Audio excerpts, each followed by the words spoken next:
Hello, take a look at my she shed. It's a Tuff Shed, obviously, you can see that. This is probably going to be my launch video online. We've painted it, but it's kind of funny. The grain there is in a totally different direction. It's just one of so many things. Yeah, there's the deadbolt, so there's that. It's just, like I said, I've done a couple other videos and I've sent them to Tuff Shed, and Tuff Shed's gonna send someone out. I don't know what they're gonna do. Everything's already installed.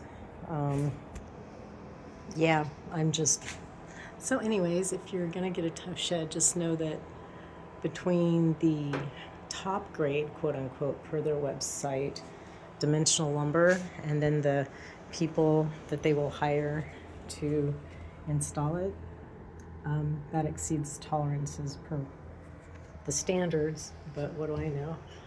You're gonna get a basic shed. You're not gonna get something like you would see built in the last century, in the 90s or 80s or 70s. Oh, this one's kind of fun.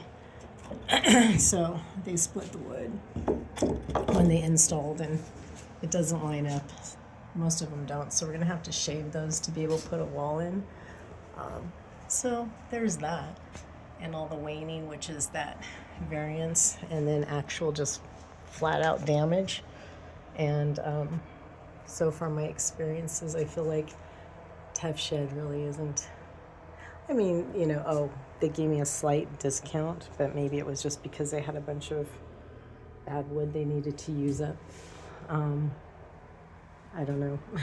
But the mold is really bothersome. No one's going to tell me that, the water staining stuff is not mold. The splits. And I'm sure, rando nails that go through the wall but not into any stud. That's been entertaining. There are a number of those throughout because, quality, what's that? Yeah, it's kind of ironic because we're here in Oregon, so you just assume they're going to have some decent lumber and stuff. And no, they don't, and then they filled stuff in with little chipboard stuff, just fine. It's just a shed. They called this the Studio Pro. Yeah, so they called it the Studio Pro. Pro what? I don't know. I really don't know. It's just interesting. All the studs are different spacings, and in their layout drawings that they provided, they're all evenly spaced studs, but what they installed kind of isn't. The ceiling is supposed to be like that according to their what to expect. I mean, hey, the rafters look relatively decent compared to the other wood. And dimensional lumber is lower grade lumber for uses. However, they do have standards, and you're not supposed to have, so many knot holes within 12 inches. These don't go full through. There are some that go full through, but they're behind the batting, and I'm just not motivated anymore to give enough of a poo to even show you. But I imagine a lot of stuff is face to face, so you don't see the really ugly stuff.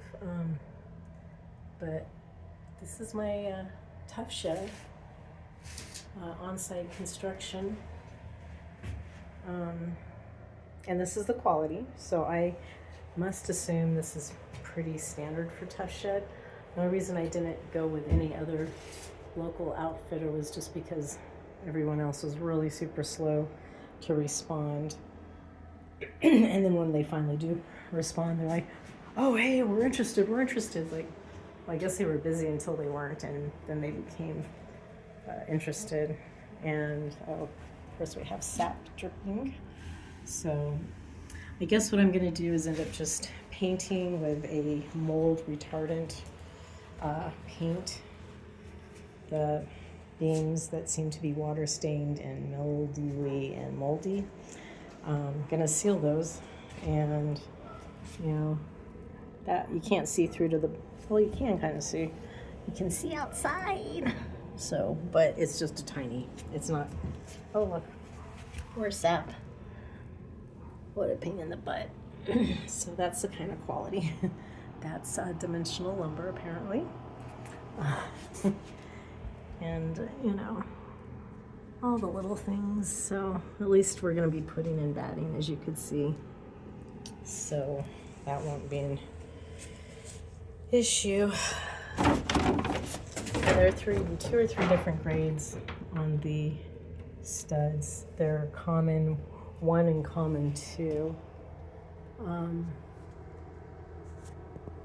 But yeah, this is a rather long video, and sorry about that. I'm just really annoyed, and they're supposed to send someone out in a couple weeks to look at it, but I've sent them 2 videos, and if they're not looking at those, which seems kind of silly, those pretty much show this. And if they can't give me any answers, I can't imagine what would they do. I mean, rebuild the damn thing? I don't think so.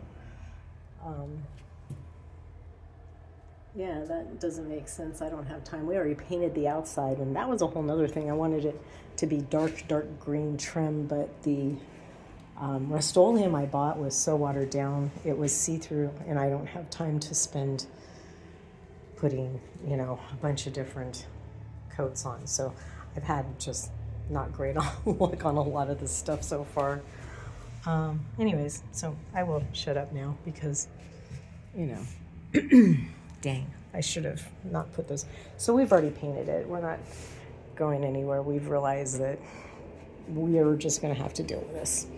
They don't care, and I'm not willing to go through a bunch of drama, and I sure don't want the contractors back because they really weren't very impressive on any of the levels. We had to pull several nails out of rando studs that were just kind of hanging. One was at the bottom of the floor and one was up high. I'm like, what the heck? Anyways, okay, enough complaining. I'm gonna enjoy the space once it's done. It'll be a hangout place and a sewing room, you know, she shed. But man, you kind of go from excited to disappointment, and then annoyed, and then just acceptance. The steps of grief, right? Okay, have a great day.